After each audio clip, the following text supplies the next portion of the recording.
پہلے تو میرا شوہر اس بات سے انکاری تھا کہ اس نے مجھے طلاق دے دی ہے۔ وہ مجھے بھی جھٹلانے کی کوشش کر رہا تھا، لیکن جب میں نے اپنی بات پر زور دیا اور چیختے ہوئے کہنے لگی کہ مجھ سے دور رہو، تم مجھے طلاق دے چکے ہو، تم میرے لیے نامحرم ہو، تبھی وہ میری منت سماجت کرنے لگا۔ روحی، خدا کے لیے تم مجھے معاف کر دو، میں نے جو کچھ کیا شدید غصے میں کیا۔ میں روتے ہوئے کہنے لگی، تم نے میری ذات پر الزام لگایا، مجھے بد کردار کہا، باوجود اس کے کہ تم جانتے ہو کہ میں نے تمہاری اجازت کے بغیر کبھی گھر سے باہر قدم نہیں رکھا۔ تم جذبات میں اتنے اندھے ہو گئے کہ تم نے مجھے ابھی اسی وقت طلاق بھی دے دی۔ مجھے یقین نہیں آ رہا تھا، میں نے جو اپنی زندگی اس کے نام پر وقف کر دی تھی، اس کے بغیر تو میری صبح کا آغاز بھی نہیں ہوتا تھا، لیکن آج اس نے مجھے طلاق دے کر ہمیشہ کے لیے ہم دونوں کے بیچ ایک ایسی دیوار کھڑی کر دی تھی جس کے پار اب میں اسے کبھی بھی نہیں دکھنے والی تھی۔ وہ میرے قدموں میں گر کر کہنے لگا، میں کوئی نہ کوئی حل نکال لوں گا، تم خدا کے لیے یہ بات کسی کو نہ بتانا۔ میں جو اپنا بیگ پیک کر چکی تھی اس کی بات پر چونک گئی، پھر غصے سے کہنے لگی، کیا حل نکالو گے تم؟ یہی کہ میری دوسری شادی کرواؤ گے؟ لیکن یہ تمہاری بھول ہے، اب مجھے مرد ذات پر اعتبار ہی نہیں۔ تب وہ میری نزدیک آ کر کہنے لگا، نہیں، اس کا ایک اور حل بھی ہے، اور وہ ہے حلالہ، صرف ایک رات کی بات ہے، اس کے بعد میں تم سے دوبارہ نکاح کر لوں گا۔ مجھے اپنے کانوں پر یقین نہیں آیا تھا۔ اس کا مطلب ہے کہ طلاق جیسی تکلیف برداشت کرنے کے بعد اب میں حلالہ کی اذیت بھی برداشت کروں۔ میں نے اس کی بات ماننے سے صاف انکار کر دیا اور کہنے لگی کہ مجھے یہ منظور نہیں، لیکن اگلے ہی لمحے جیسے مجھے ہوش آیا تھا، اس دنیا میں میرے شوہر کے علاوہ میرا کوئی بھی نہیں تھا۔ ایک ماں تھی جس کا 6 مہینے پہلے ہی انتقال ہو گیا تھا، اور بھائی بھابھی جو پلٹ کر میری خبر نہیں لیتے تھے، وہ بھی اس شہر سے جا چکے تھے کیونکہ بھائی کا ٹرانسفر دوسرے شہر میں ہوا تھا۔ پلٹ کر وہ پہلے ہی میری خبر گیری نہیں کرتے تھے، اور اب تو میں اس بات سے بھی انجان تھی کہ دوسرے شہر میں ان کی رہائش کہاں ہے۔ لے دے کے میرے رہنے کا ایک ہی ٹھکانہ بنتا تھا، اور وہ تھا کوئی شیلٹر ہوم۔ اور آج کل جتنے خراب حالات چل رہے تھے، میں اچھی طرح جانتی تھی کہ عورتوں کے بنے ہوئے ان شیلٹر ہومز میں نوجوان لڑکیوں کے ساتھ کیا سلوک کیا جاتا ہے۔ میرا شوہر جو میری منتیں کر رہا تھا، وہ میرے قدموں میں گرنے کو تیار تھا۔ میں نے اسے ایک بار پھر سے موقع دینے کا فیصلہ کر لیا تھا۔ میں ٹھنڈی سانس بھر کر کہنے لگی، ٹھیک ہے معیز، میں تمہاری بات ماننے کے لیے تیار ہوں، کروا دو میرا حلالہ، کیونکہ میں اچھی طرح جانتی ہوں کہ میرا اس دنیا میں تمہارے علاوہ کوئی بھی نہیں ہے۔ یہ سن کر اس کی جیسے خوشی کی انتہا نہ رہی، لیکن میں فکر مندی سے کہنے لگی، کوئی بھی شخص اس بات پر راضی نہیں ہوگا۔ تو وہ جلدی سے کہنے لگا، نہیں نہیں، میرا ایک دوست ہے، بہت ہی اچھے مزاج کا ہے، بہت ہی سیدھا سادہ انسان ہے، وہ اس بات پر ضرور راضی ہوگا۔ صرف ایک رات کی تو بات ہے، تم ایک رات کی یہ قیامت خیز گھڑیاں برداشت کر لینا، اس کے بعد میں تمہاری زندگی خوشیوں سے بھر دوں گا۔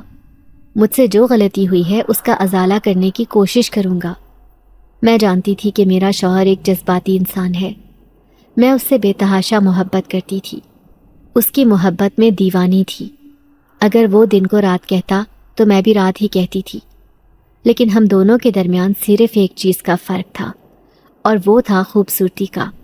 میرا شوہر ایک کالی شکل و صورت کا مالک بدصورت انسان تھا، لیکن میں خوبصورتی میں بے مثال تھی۔ میری بڑی بڑی آنکھیں گوری چٹی رنگت تھی۔ اکثر ہی جب شادی کے شروع کے دنوں میں وہ مجھے لے کر کسی تفریح والی جگہ پر جاتا تو لوگ عجیب و غریب نظروں سے ہمارا جائزہ لیا کرتے۔ میں تو سر جھکا لیتی تھی، لیکن میں دیکھتی کہ معیز کے چہرے پر غصے کے تاثرات ہیں۔ گھر آ کر وہ بلا وجہ ہی مجھ سے لڑائی جھگڑا کرنا شروع کر دیتا تھا۔ پھر میں نے اس کی خاطر بالکل سادگی اختیار کر لی۔ اب تو میں ہار سنگھار بھی نہیں کرتی تھی اور نہ ہی گھر سے باہر نکلتی۔ میں نہیں چاہتی تھی کہ وہ مجھ سے لڑے جھگڑے، لیکن اب اس کے دماغ میں شک کا کیڑا نمودار ہونے لگا۔ ہمارے پڑوس میں 3-4 لڑکے رہتے تھے جو کہ کمانے کے سلسلے میں اس شہر میں آئے ہوئے تھے۔ ان کی باتیں کرنے کی آوازیں، اونچے اونچے کہکہوں کی آواز ہمارے گھر تک آتی۔ 2-3 بار معیز ان سے جھگڑا کر چکے تھے، لیکن ہر بار جھگڑے کے دوران وہ مجھ پر الزام تراشی کرنا نہیں بھولتے تھے۔ میں ان کی بات پر خون کے آنسو روتی، لیکن انہیں کوئی احساس نہ ہوتا تھا۔ وہ اچھی طرح جانتے تھے کہ میرا ان کے علاوہ اس دنیا میں کوئی بھی نہیں ہے۔ بھائی نے زبردستی میری شادی اس انسان سے کی تھی، لیکن مجھے شادی کے بعد اس سے بہت محبت ہو گئی تھی۔ ان کا گھر اپنا تھا اور نوکری بھی اچھی تھی۔ مجھے کسی چیز کی کوئی کمی نہیں تھی، بس مجھے ان کا شکی مزاج رویہ خون کے آنسو رلاتا تھا۔ پھر جب اماں کا انتقال ہوا تو میکے کا آسرا بھی ختم ہو گیا۔ اب تو میں بالکل ہی اس کے رحم و کرم پر تھی۔ شادی کو صرف 1 سال ہی ہوا تھا، ابھی ہماری کوئی اولاد بھی نہیں تھی، لیکن میں نہیں جانتی تھی کہ آج وہ شک کی بنیاد پر مجھے طلاق دے دیں گے۔ جب اچانک ہی نہ جانے جلتے چولہے میں ایسا کیا ہوا کہ آگ بھڑک اٹھی۔ میری چیخیں فضاؤں میں تھیں۔ میں نہیں جانتی تھی کہ کب پڑوس میں رہنے والا وہ نوجوان لڑکا آیا اور اس نے چولہے سے گیس کا سسٹم ہی ہٹا دیا۔ یوں وقتی مدد کے طور پر اس نے میری جان بچا لی تھی، لیکن معیز نے اسے گھر سے نکلتے ہوئے دیکھ لیا تھا۔ پھر اس نے میری کسی بات پر یقین نہیں کیا اور طلاق کے 3 لفظ اپنے منہ سے نکال دیے۔ وہ مجھ پر گندے گندے الزامات لگا رہے تھے۔ تبھی اچانک پڑوس میں رہنے والی وہ عورت آ گئی اور کہنے لگی، شکر کرو آج تو تمہاری بیوی بچ گئی، ورنہ تمہارے گھر میں آگ لگ جاتی۔ تبھی معیز کو اپنی غلطی کا احساس ہوا تھا، جو میں اتنی دیر سے اسے دلانے کی کوشش کر رہی تھی۔ وہ عورت نہیں جانتی تھی کہ یہ مجھ پر الزام لگا کر مجھے طلاق دے چکے ہیں۔ وہ تو چلی گئی، لیکن اب معیز میری منتیں کر رہے تھے کہ میں 1 رات کے لیے کسی آدمی سے حلالہ کر لوں، اس کے بعد وہ مجھ سے دوبارہ نکاح کر لیں گے۔ اور پھر جب مجھے بھی کسی چیز کا آسرا نظر نہ آیا تو میں ان کی بات ماننے کو تیار ہو گئی۔ اب میں منتظر تھی کہ وہ حلالے کے لیے کسے لے کر آتے ہیں۔ تھوڑی ہی دیر بعد مجھے قدموں کی چاپ سنائی دی تھی۔ میں نے دیکھا کہ ان کے برابر میں ایک نوجوان کھڑا تھا، جس کا چہرہ مفلر کے باعث چھپا ہوا تھا، لیکن میرا شوہر اسے بہت کچھ سمجھا رہا تھا۔ پھر وہ اندر آ کر کہنے لگا، وہ میرا دوست تو مجھے نہیں ملا، لیکن یہ نوجوان ہے، بہت ہی اچھا اور نیک معلوم ہوتا ہے۔ ایک مسجد سے نکل رہا تھا اور میں مسجد کے باہر پریشان کھڑا تھا۔ میں نے اسے اپنی پریشانی بتائی تو وہ میری بات ماننے کو تیار ہو گیا۔ تم 1 رات کے لیے اس سے حلالہ کر لو، پھر ہمیشہ کے لیے ہم دونوں دوبارہ ایک ہو جائیں گے۔ حالانکہ یہ میرے لیے بہت ہی کٹھن آمیز مرحلہ تھا، لیکن مجھے یہ مرحلہ پار کرنا ہی تھا۔ تھوڑی دیر کے بعد میرے شوہر نے خود میرا اس سے نکاح کروایا تھا۔ میری آنکھوں میں آنسو تھے۔ اگر وہ آج اتنی جلد بازی اور جذباتی پن کا مظاہرہ نہ کرتا تو مجھے یہ دن دیکھنا نہ پڑتا۔ اب اس 1 رات کی اذیت کس قدر ہولناک تھی۔ پھر معیز نے ایک دوسرے کمرے میں ہمارے سونے کا بندوبست کر دیا تھا، جبکہ مجھ پر تو قیامت کا سما تھا۔ لیکن اچانک ہی اس نوجوان نے ایک ایسی بات کہی جسے سن کر ہمارے ہوش اڑ گئے تھے۔ جب وہ کہنے لگا کہ میں اپنی سہاگ رات یہاں نہیں بلکہ اپنے گھر میں مناؤں گا، معیز خون کے گھونٹ پی کر رہ گئے، جبکہ میری خوف کے مارے جان نکل رہی تھی، کہیں اپنی بات سے مکر نہ جائے وہ۔ لیکن اس نے یقین دلایا تھا کہ وہ صبح ہوتے ہی مجھے طلاق دے دے گا۔ پھر معیز نے مجھے اشارہ کیا کہ میں اس کی بات مان لوں، کیونکہ ابھی ہم دونوں ہی مجبور تھے۔ اب میں اس کے ساتھ جا رہی تھی ایک انجان گھر میں۔ میرے ہاتھ پاؤں میں ٹھنڈے پسینے آ رہے تھے۔ آخر میں نے یہ فیصلہ کیا ہی کیوں؟ اب مجھے رہ رہ کر اپنی غلطی کا احساس ہو رہا تھا۔ یہ اجنبی نہ جانے مجھے کہاں لے کر جا رہا ہے، جو 1 منٹ میں میرا شوہر بن کر اپنے حقوق حاصل کرنے والا ہے۔ 2 گھنٹے ہو گئے تھے مسلسل مجھے اس کے ساتھ چلتے، چل چل کر میرے پاؤں شل ہو گئے تھے، لیکن یہ رکنے کا نام ہی نہیں لے رہا تھا۔ اب میں ایسی جگہ پر آ گئی تھی جہاں پر آبادی کا نام و نشان بھی نہیں تھا۔ مجھے اس اجنبی سے اس قدر ڈر لگ رہا تھا کہ میں اس سے پوچھ بھی نہ سکی کہ اس کا گھر کہاں پر ہے۔ تبھی دور مجھے ایک دیا ٹمٹماتا ہوا دکھائی دیا۔ وہ عجیب و غریب سا گھر تھا۔ جب وہ مجھے اسی طرف لے کر جانے لگا تو مجھے یقین ہو گیا کہ یہ گھر اسی کا ہے۔ یہ کون سا راستہ ہے، کون سی جگہ ہے، مجھے کچھ سمجھ نہ آ رہی تھی۔ میں ایک اجنبی کے ساتھ، جس سے تھوڑی ہی دیر پہلے میرا نکاح ہوا ہے، اس کے ساتھ یہاں چلی آئی تھی۔ جیسے ہی اس گھر میں آئی تو میں حیران رہ گئی۔ سامنے ہی 2 عورتیں بیٹھی تھیں اور ان کی آنکھوں میں بڑی مکاری کی چمک تھی۔ پھر وہ ان عورتوں سے کہنے لگا، لو، لے آیا ہوں میں اسے، اتنا بھی مشکل کام نہیں تھا، یہ دیکھو میں نے اپنا وعدہ پورا کر لیا۔ دونوں عورتوں کی آنکھوں میں تحیر کی چمک تھی، جیسے انہیں یقین نہ آ رہا ہو، جبکہ میں اس کی بات پر الجھن کا شکار تھی۔ پھر ایک عورت تمسخرانہ انداز میں کہنے لگی، ارے بڑی ہی بے وقوف عورت معلوم ہوتی ہے جو تیرے ساتھ چلی آئی۔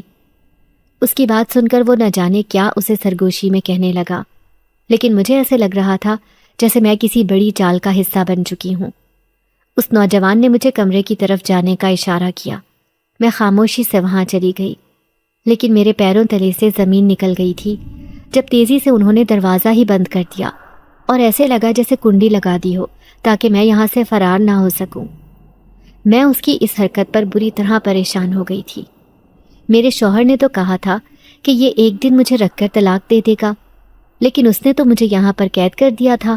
مجھے یہ بہت مشکوک لگ رہا تھا، اوپر سے یہ دونوں عورتیں جو میرے بارے میں عجیب و غریب باتیں کر رہی تھیں۔ نہ جانے کتنے گھنٹے بعد دروازہ کھلا تھا۔ میں ایک لمحے کے لیے آنکھیں بند نہ کر سکی تھی۔ مجھے ایسا لگ رہا تھا جیسے ان سب سے مجھے اپنی جان کو خطرہ ہے۔ دروازہ کھولتے ہی وہ عورت اندر آئی۔ اس نے میرے سامنے کھانا رکھا، پھر کہنے لگی، کھا لو یہ کھانا، آج سے پہلے تم نے ایسا کھانا نہیں کھایا ہوگا۔ میں ایک نوالا بھی حلق سے اتار نہیں سکتی تھی جب تک مجھے ان کی سچائی پتہ نہ چلتی۔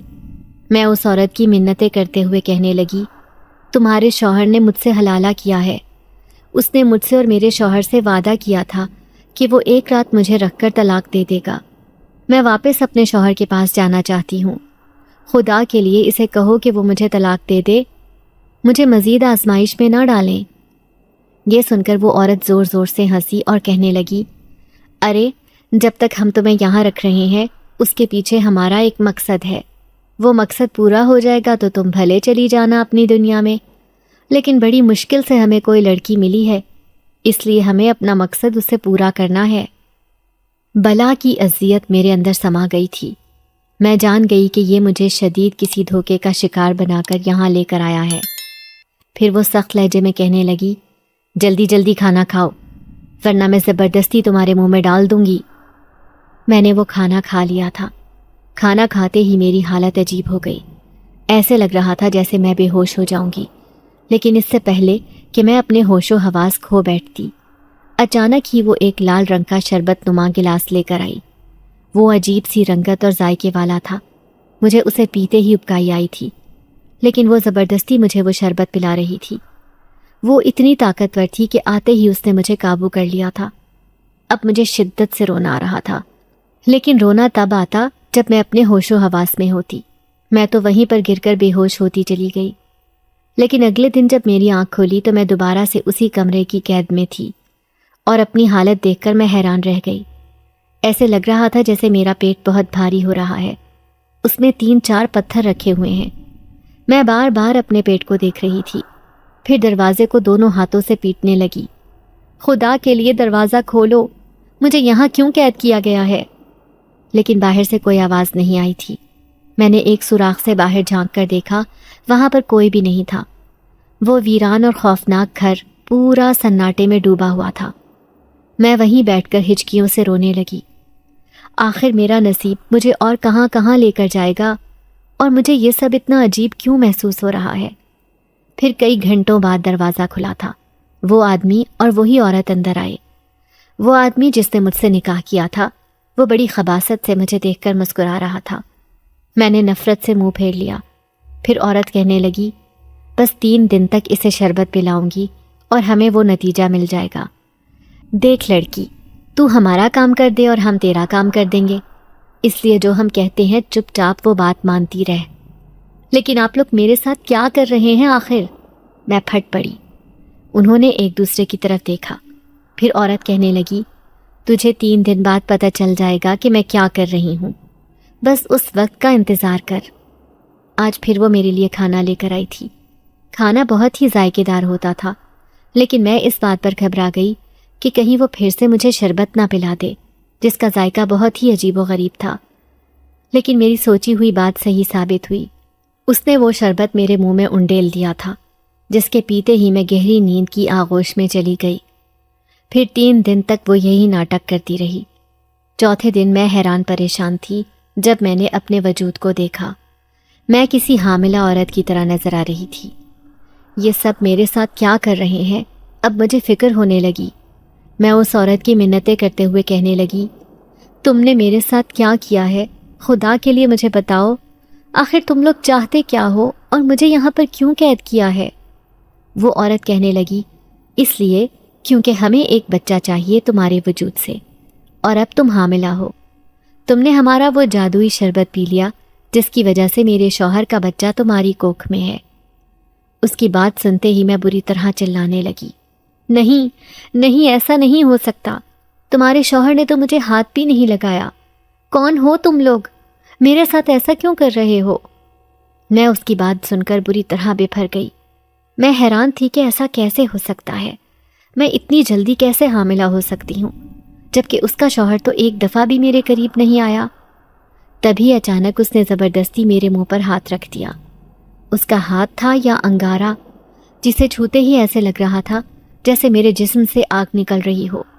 وہ کہنے لگی، خاموش ہو جاؤ، صرف 3 مہینے کی تو بات ہے، 3 مہینے تک تم اس کمرے میں رہو گی۔ اس کے بعد جیسے ہی بچہ اس دنیا میں آئے گا، ہم بچے کو لے کر اپنی دنیا میں چلے جائیں گے، اور تم اپنی دنیا میں، تمہاری زندگی بھی آزاد ہو جائے گی۔ میں پھوٹ پھوٹ کر رو پڑی تھی۔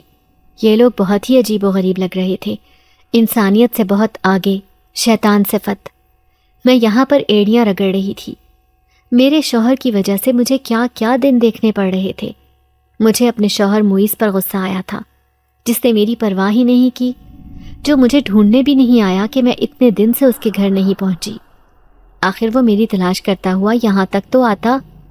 ایسی ہی کئی باتیں میرے ذہن میں آ رہی تھی، لیکن اب میں مجبور ہو گئی تھی۔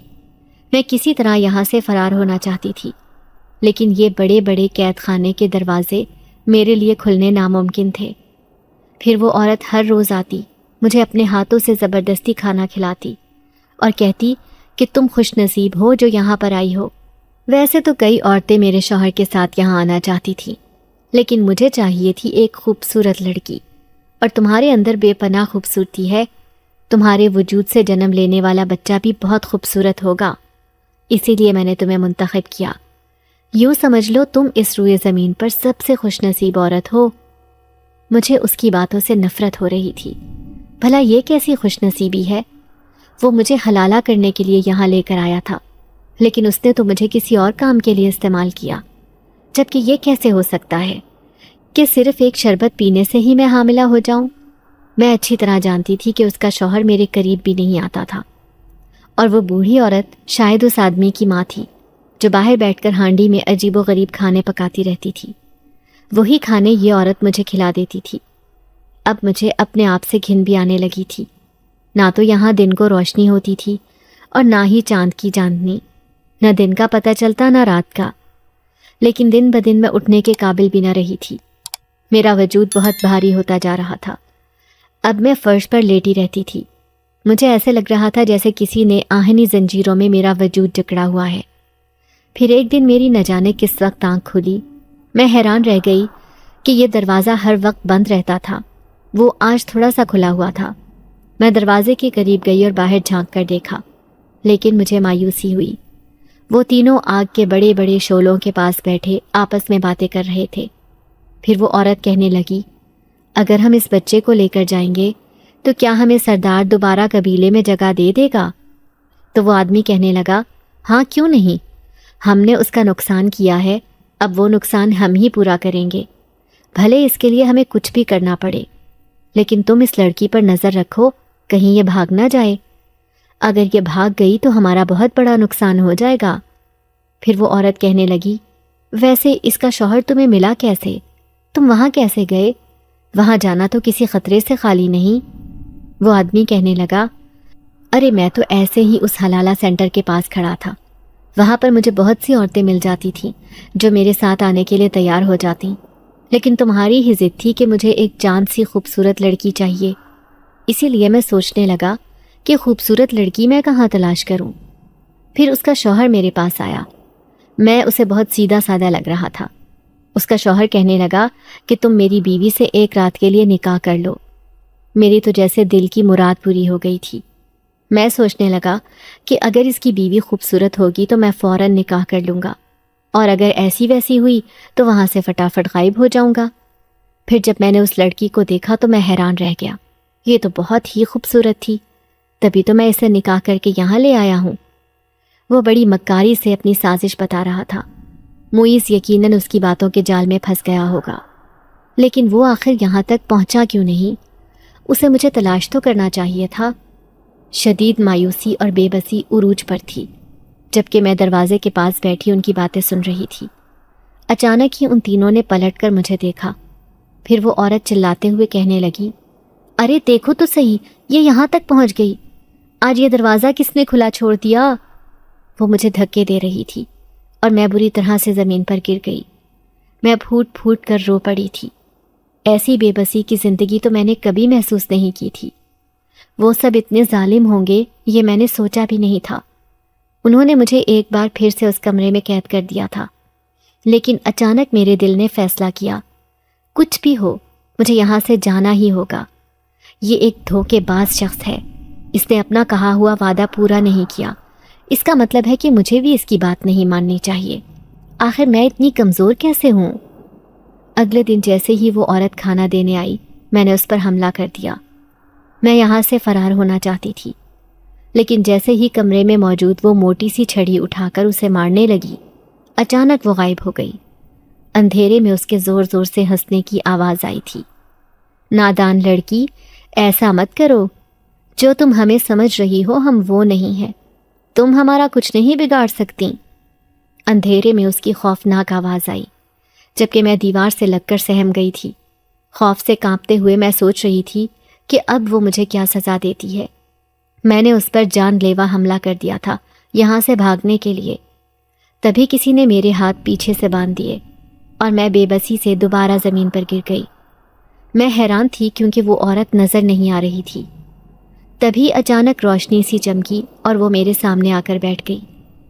وہ مجھ پر ترس کھاتی نظروں سے نگاہ جما کر بیٹھی تھی، پھر کہنے لگی، بہت افسوس ہے، تم اپنی طاقت کا مظاہرہ کر رہی ہو، لیکن تمہیں یہ جان کر حیرانی ہوگی کہ تم ایک کمزور لڑکی ہو، تم میرا مقابلہ نہیں کر سکتی، اس لیے تمہاری بھلائی اسی میں ہے کہ میری بات مانو اور یہ سوچ لو کہ آج سے تم یہاں سے بھاگنے کی کوشش نہیں کرو گی۔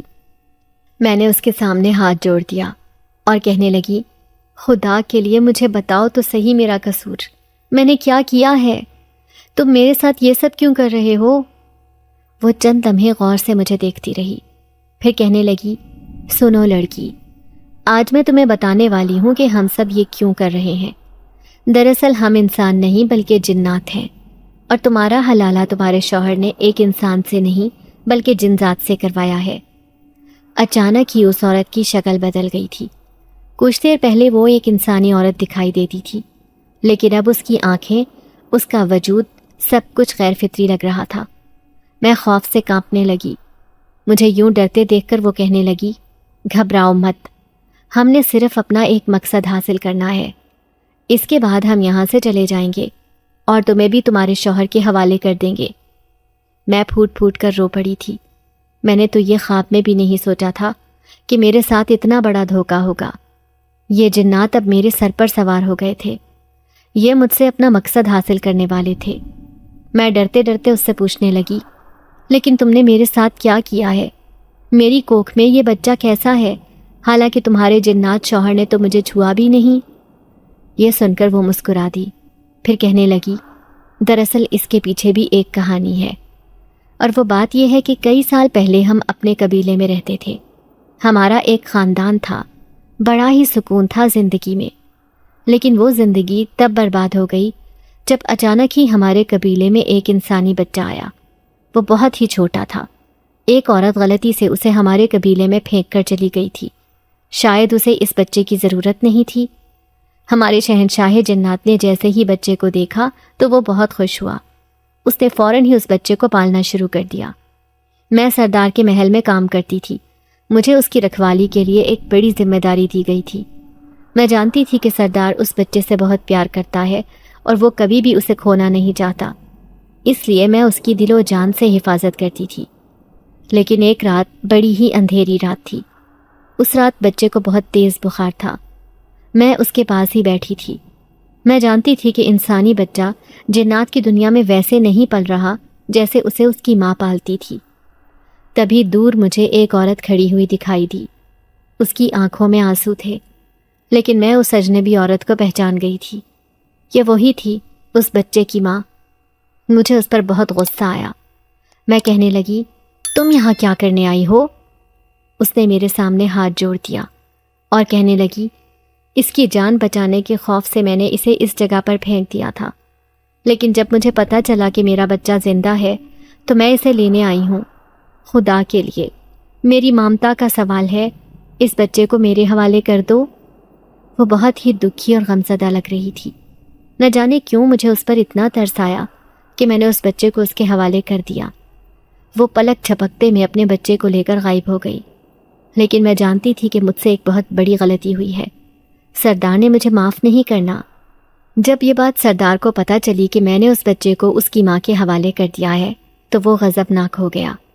اس نے ہمارے پورے خاندان کو محل سے باہر نکال دیا اور شرط رکھی کہ جب تک مجھے وہ بچہ نہیں لا کر دو گے میں تمہیں واپس اپنے قبیلے میں نہیں بلاؤں گا۔ ہم اپنی ساری طاقتوں سے محروم ہو گئے تھے۔ پھر میرے شوہر نے سردار سے وعدہ کیا کہ بھلے کچھ بھی ہو، ہم اس بچے کو یا پھر کسی دوسرے انسانی بچے کو اپنے ساتھ ضرور لے کر آئیں گے۔ یہی وجہ ہے کہ ہم چاہتے ہیں کہ ہمیں ایک بچہ مل جائے جو کہ کسی انسان کا نہ ہو بلکہ ہمارا ہی ہو۔ اسی لیے ہم نے ایک خاص جڑی بوٹی تیار کی۔ اگر ہم یہ شربت کسی بھی لڑکی کو پلائیں گے تو وہ اس بچے کی ماں بن جائے گی جو صرف ہمارا ہوگا، اور ہمیں اس کے لیے ایک لڑکی کی تلاش تھی جو تمہاری صورت میں پوری ہو گئی۔ میرے شوہر نے ایک آدمی بن کر تم سے نکاح کیا اور تمہیں یہاں لے آیا۔ اب صرف 3 مہینے کی بات ہے، اس کے بعد ہم تمہیں واپس تمہاری دنیا میں بھیج دیں گے۔ تب تک تمہیں اس بات کا انتظار کرنا ہوگا، اور دیکھو یہاں سے فرار ہونے کی کوشش نہ کرنا، کیونکہ ہمیں فوراً ہی پتہ چل جائے گا کہ تم یہاں سے جانے والی ہو، اور یہاں سے جانے کا تمہارا منصوبہ ناکام ہو جائے گا۔ اس نے مجھے عجیب و غریب ہی داستان سنا دی تھی، جبکہ مجھے اس پر غصہ آ رہا تھا۔ یہ کیسی حماقت والی بات کر رہی ہے، ایسا نہیں ہو سکتا۔ اب تو یہاں سے بھاگنے کے لیے میں اور بھی بےتاب ہونے لگی تھی۔ میں ان سب سے اپنی جان چھڑانا چاہتی تھی، لیکن کوئی موقع میرے ہاتھ آئے تو۔ تبھی اچانک مجھے یاد آیا، اس نے ابھی بتایا تھا کہ اس کے سردار نے ان سب کو ان کی طاقتوں سے محروم کر دیا ہے۔ مجھے نہیں لگتا کہ یہ میرا کچھ بگاڑ سکیں گے، اس لیے اب میں اس موقع کی تلاش میں تھی کہ جب مجھے یہاں سے بھاگنے کا موقع مل سکے۔ ان کا عجیب و غریب پکایا ہوا کھانا اور اس بند کوٹری میں رہ کر میری زندگی بڑی ہی عجیب و غریب ہو گئی تھی۔ مجھے ایسے لگ رہا تھا جیسے میں کوئی جانور ہوں جسے اس کمرے میں بند کر دیا گیا ہے۔ اب میں اس کی منتیں کرتی کہ وہ مجھے یہاں سے جانے دے۔ یہاں کے عجیب و غریب ماحول کا اثر میرے ذہن پر بہت برا ہو رہا ہے، لیکن وہ یہی کہہ رہی تھی کہ 3 مہینے کے بعد ہی وہ مجھے یہاں سے جانے دے گی۔ ایک رات شدید بارش ہو رہی تھی۔ میں اس کمرے میں موجود اس خوفناک موسم سے بری طرح خوفزدہ تھی، کیونکہ مجھے باہر سے بھی کوئی آہٹ محسوس نہیں ہو رہی تھی۔ تبھی میں نے دروازہ بجانا شروع کیا۔ دروازہ کھولو، خدا کے لیے، مجھے بہت ڈر لگ رہا ہے۔ لیکن باہر سے کوئی آواز نہیں آئی تھی۔ میں پاگلوں کی طرح روئے چلی جا رہی تھی۔ کیا وہ تینوں مجھے یہاں اس کوٹری میں بند کر کے چلے گئے ہیں؟ دروازہ مسلسل پیٹنے کے باوجود بھی ان کی کوئی آواز سنائی نہیں دی تھی۔ نہ جانے کتنی دیر گزری کہ اچانک ہی دروازہ کھلا۔ سامنے ایک اجنبی نوجوان کھڑا تھا۔ وہ مجھے دیکھ کر حیران رہ گیا، پھر کہنے لگا، لڑکی، کون ہو تم اور یہاں کیا کر رہی ہو؟ اس کے ہاتھ میں ایک سفری بیگ تھا۔ مجھے اس سے بھی ڈر لگ رہا تھا، کہیں یہ بھی کوئی جن ذات نہ ہو۔ تبھی میں اسے دھکا دے کر وہاں سے بھاگ نکلی۔ وہ میرے پیچھے پیچھے ہی آ رہا تھا۔ اچانک ہی میرا پاؤں پھسلا اور میں زمین پر گر گئی۔ مجھے گہری چوٹ آئی تھی، لیکن وہ نوجوان میرے سر پر پہنچ گیا تھا۔ حیرت سے کہنے لگا، تم مجھے دیکھ کر ڈر کیوں رہی ہو؟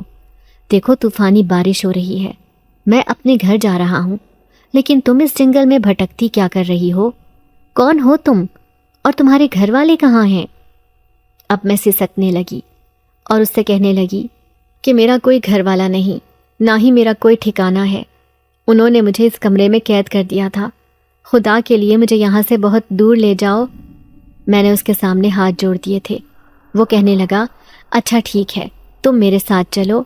ہماری بھی راستے میں گاڑی خراب ہو گئی تھی، جس کی وجہ سے میں پیدل ہی اپنے گھر جا رہا ہوں۔ اب میں اس کے پیچھے پیچھے تھی، ننگے پاؤں۔ فقط میرے سر پر ایک باریک سا دوپٹہ تھا، اس کے علاوہ کچھ بھی نہیں۔ میری حالت ایسی تھی جیسے میں کوئی نفسیاتی مریض ہوں۔ پھر کافی دیر بعد اس کا گھر آیا۔ یہ دیکھ کر میری جان میں جان آئی کہ وہ کوئی دھوکے باز نہیں تھا۔ یہ ایک بستی تھی جہاں پر گھر ہی گھر بنے ہوئے تھے۔ میری کیچڑ میں لت پت خراب حالت اور بخار سے تپتا جسم دیکھ کر اس کی ماں حیران رہ گئی تھی۔ وہ اپنے بیٹے سے کہنے لگی، کون ہے یہ لڑکی اور تم اسے اپنے ساتھ کیوں لے کر آئے ہو؟ وہ سرگوشی میں کہنے لگا، اماں میں بھی نہیں جانتا، یہ جنگل میں بھٹکتی پھر رہی تھی، شاید کسی نے اسے اغوا کر لیا تھا۔ مجھے اب بھی ڈر لگ رہا تھا کہ کہیں وہ جنات کا خاندان میرے پیچھے پیچھے یہاں تک نہ پہنچ جائے۔ اسی لیے میں سہمی ہوئی چاروں طرف دیکھے جا رہی تھی، لیکن اس گھر میں کوئی بھی نہیں تھا۔ پھر میں نے کپڑے تبدیل کر لیے۔ اب میں بہت صاف ستھری ہو کر بیٹھ گئی تھی، لیکن مجھے بہت شرم آ رہی تھی۔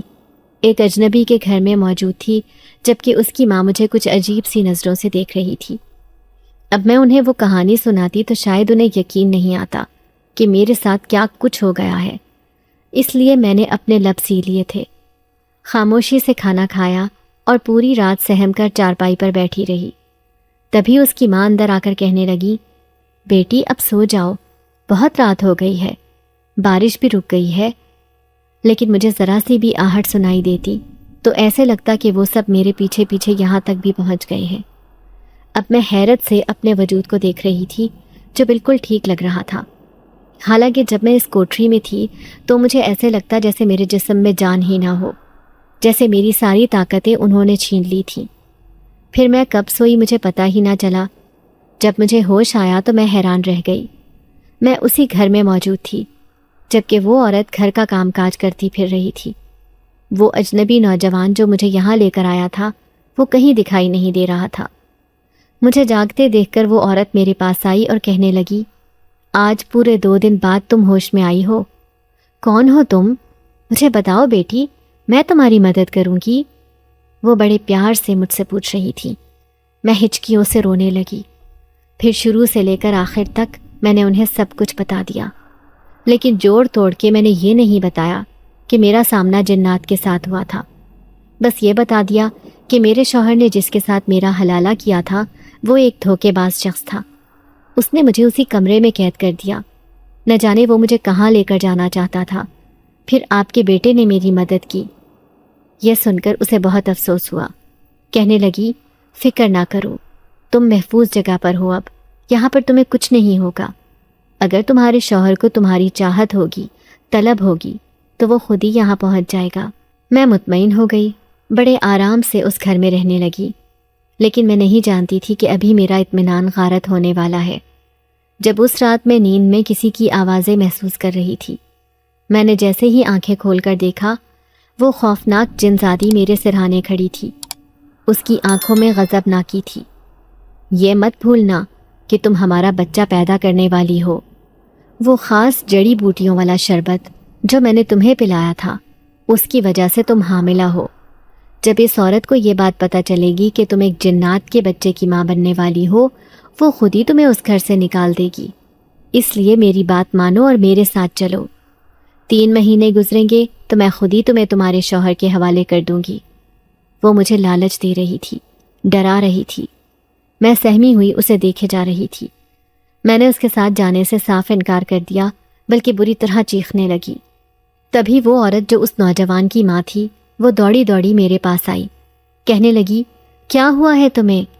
میں کہنے لگی، اماں جی میری مدد کرو، یہ مجھے زبردستی اپنے ساتھ لے کر جانا چاہتی ہے۔ میں مسلسل اس کی طرف اشارے کر رہی تھی، جو اس عورت کو دیکھتے ہی غائب ہو گئی، جبکہ اس نوجوان کی ماں حیران تھی کہ میں ایسا کیوں کر رہی ہوں۔ میں نے اسے حقیقت تو بتائی ہی نہیں تھی۔ شاید حقیقت بتا دیتی تو وہ مجھے اس گھر سے ہی نکال دیتی۔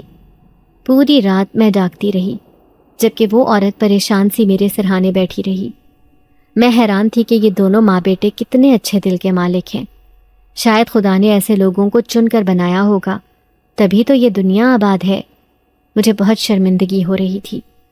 اگلے دن میں اس عورت سے کہنے لگی، میں آپ کے گھر میں رہنے کے قابل نہیں ہوں، اس لیے میں جا رہی ہوں یہاں سے۔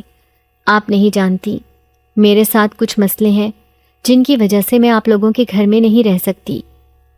تبھی اس نے میرے سر پر ہاتھ رکھا اور کہنے لگی، جو بھی مسئلے مسائل ہیں وہ میں حل کرنے کی کوشش کروں گی۔ میرا بیٹا بھی بہت اچھا ہے، اس نے کہا تھا کہ اس لڑکی کا خیال رکھنا، یہ بہت دکھی اور غمزدہ لگتی ہے۔ پھر وہ عورت خود ہی کہنے لگی، ویسے مجھے لگتا ہے کہ تمہارے ساتھ کوئی غیر فطری مسئلہ ہے۔ رات کو تمہیں کون دکھائی دے رہا تھا؟ کیا تم کسی چیز سے ڈر رہی تھی؟ مجھے لگتا ہے کہ مجھے تمہیں لے کر مولوی کے پاس جانا چاہیے۔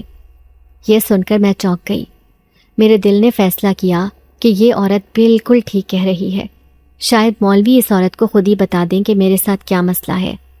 اب میں اس کی بات ماننے کو تیار تھی۔ دوسرے ہی دن وہ مجھے مولوی صاحب کے پاس لے گئی۔ مولوی صاحب نے ساری بات سنی، پھر کہنے لگا، اس جنات نے اپنے مفاد کے لیے اس بیچاری لڑکی سے نکاح کیا، لیکن جو کچھ اس جنزادی نے تمہیں بتایا ایسا کچھ نہیں ہوا، کیونکہ جو جڑی بوٹیوں والا شربت انہوں نے تیار کیا تھا اور جس مقصد کے لیے بنایا تھا ان کا مقصد ادھورا رہ گیا۔ اس شربت کا تو تمہارے وجود پر کوئی اثر ہی نہ ہوا، اس لیے پریشان ہونے کی ضرورت نہیں۔ وہ عورت بھی حیرت سے مولوی صاحب کی باتیں سن رہی تھی، جبکہ میں کچھ شرمندہ سی تھی۔ پھر مولوی صاحب کہنے لگے، جنات انسانوں کی دنیا میں آتے ہیں اس لیے تاکہ وہ ان سے اپنا مقصد حاصل کر سکیں، اور بعض جنات کو انسان خود ہی اپنے پاس بلاتے ہیں۔ لیکن میں تمہیں ایک ایسا عمل بتاؤں گا جس کے کرنے سے وہ تمہارے نزدیک نہیں آئیں گے، اس لیے پریشان ہونے کی ضرورت نہیں۔ میں نے مولوی صاحب کا شکریہ ادا کیا اور پھر میں گھر آ گئی تھی۔ اب کافی حد تک میری پریشانی دور ہو گئی تھی، لیکن ایک دن جب میں گھر کا کام کاج کرتی پھر رہی تھی تو مجھے اپنے شوہر کی آواز سنائی دی۔ وہ اس نوجوان کے ساتھ ایک کمرے میں بیٹھا ہوا تھا۔ میں نے کھڑکی سے جھانک کر دیکھا، سامنے معیز ہی تھا۔ مجھے اپنی آنکھوں پر یقین نہیں آیا۔ میں جیسے ہی اس کے سامنے گئی تو وہ مجھے دیکھ کر حیران رہ گیا۔ کہنے لگا، روحی، مجھے یقین نہیں آ رہا کہ تم میرے سامنے ہو۔ کہاں کہاں میں نے تمہیں تلاش نہیں کیا۔ پھر اس بات پر مایوس ہو گیا کہ میں نے جس کے ساتھ تمہارا حلالہ کروایا تھا، شاید تم اس سے اتنا متاثر ہوئی کہ تم نے اس کے ساتھ زندگی گزارنے کا فیصلہ کر لیا۔ میں روتے ہوئے کہنے لگی، معیز، تم نے تو سوچا بھی نہیں کہ میرے اوپر کیا گزری ہے، میرے ساتھ کتنا بڑا دھوکہ ہوا ہے۔ اگر تم یہ بات جان لو تو تمہیں یقین آ جائے کہ تم نے میرے ساتھ کیا کیا ہے۔ وہ نوجوان حیرت سے کہنے لگا، آپ لوگ ایک دوسرے کو جانتے ہیں؟ تو معیز کہنے لگا، ہاں ریحان، یہ میری بیوی ہے، میں نے غلطی سے اسے طلاق دے دی تھی، پھر میں نے اس کا حلالہ کروایا ایک رات کے لیے، لیکن یہ واپس ہی نہیں آئی۔ میں نہیں جانتا کہ اس کے ساتھ کیا ہوا ہے۔ ریحان کہنے لگا، یہ لڑکی تو بڑی ہی مظلوم ہے، بھٹکتی ہوئی جنگل میں پھر رہی تھی، نہ جانے اس کے ساتھ کیا کیا ہوا ہے۔ اب میرا شوہر کہنے لگا، اس کا مطلب ہے کہ وہ آدمی دھوکے باز تھا۔ میرا شوہر اب ایک بار پھر سے مجھے موقع دینا چاہتا تھا، لیکن اب مجھ میں یہ اذیت برداشت کرنے کی ہمت نہیں ہو رہی تھی، اس لیے میں نے صاف انکار کر دیا۔ پھر ریحان کی امی کہنے لگیں، بیٹا، اس کے ساتھ بڑے بڑے مسئلے چل رہے ہیں، پہلے اس کا علاج ہو جائے، اس کے بعد ہی اپنی آنے والی زندگی کے بارے میں فیصلہ کرے گی۔ انہوں نے معیز کو واپس بھیج دیا تھا، جو اب میرے لیے اجنبی تھا، کیونکہ وہ مجھے طلاق دے چکا تھا۔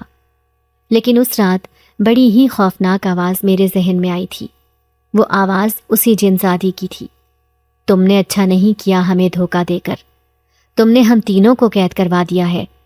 سردار نے ہمیں قید میں ڈال دیا کیونکہ ہم نے ایک انسان کو تنگ کیا۔ اس مولوی نے ہمارے سردار سے رابطہ کیا اور سردار نے ہم تینوں کو واپس قبیلے میں بلا لیا، لیکن قید میں ڈلوانے کے لیے۔ میں تمہیں معاف نہیں کروں گی۔ جیسے ہی یہ آواز مجھے سنائی دی، میں سخت خوفزدہ ہو کر نیند سے بیدار ہوئی تھی۔ مجھے اکثر ہی ڈراؤنے خواب نظر آتے تھے۔ میں ان سب چیزوں سے چھٹکارا حاصل نہیں کر پا رہی تھی۔ میری زندگی عجیب ہی ہو گئی تھی۔ پھر ایک دن ریحان کی امی کہنے لگیں، بیٹا، اگر تم اپنے شوہر کے پاس جانا چاہتی ہو تو میرا بیٹا ایک دن کے لیے تم سے حلالہ کر کے تمہیں طلاق دے دے گا۔ جو بھی تمہارا فیصلہ ہوگا ہمیں منظور ہے۔ میں روتے ہوئے کہنے لگی، اماں جی، اب مجھ میں یہ اذیت سہنے کی ہمت نہیں ہے، اس لیے میں اکیلی ہی زندگی گزار لوں گی۔ میں کسی یتیم خانے یا شیلٹر ہوم میں چلی جاؤں گی، جہاں پر مجھ جیسی بے بس عورتوں کو سہارا دیا جاتا ہے۔ تو وہ کہنے لگیں، ارے تم کسی یتیم خانے میں کیوں جاؤ گی؟ اگر تمہیں برا نہ لگے تو میں تم سے ایک بات کہنا چاہتی ہوں، میرے بیٹے سے شادی کر لو، واپس اپنے شوہر کے پاس نہ جانا۔ جو انسان جذبات میں آ کر ایک بار طلاق دے وہ دوبارہ بھی دے سکتا ہے، اس لیے میرا بیٹا بہت اچھا ہے، ہمارے گھر کے حالات بھی اچھے ہیں۔ ویسے بھی میں اپنے بیٹے کے لیے لڑکی تلاش کر ہی رہی تھی۔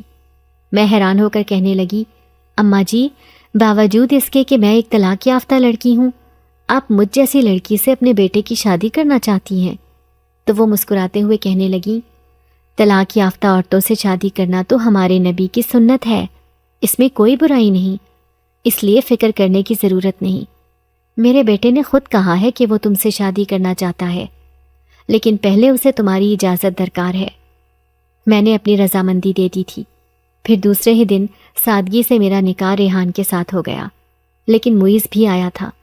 وہ ان کی منتیں کر رہا تھا کہ تم اسے ایک رات کے بعد طلاق دے دینا، وہ پھر سے میری ہو جائے گی، میں روحی کے بغیر نہیں رہ سکتا۔ لیکن ریحان کہنے لگا کہ میں نے اسے طلاق دینے کے لیے شادی نہیں کی، ویسے بھی وہ تمہارے ساتھ اپنی زندگی نہیں گزارنا چاہتی۔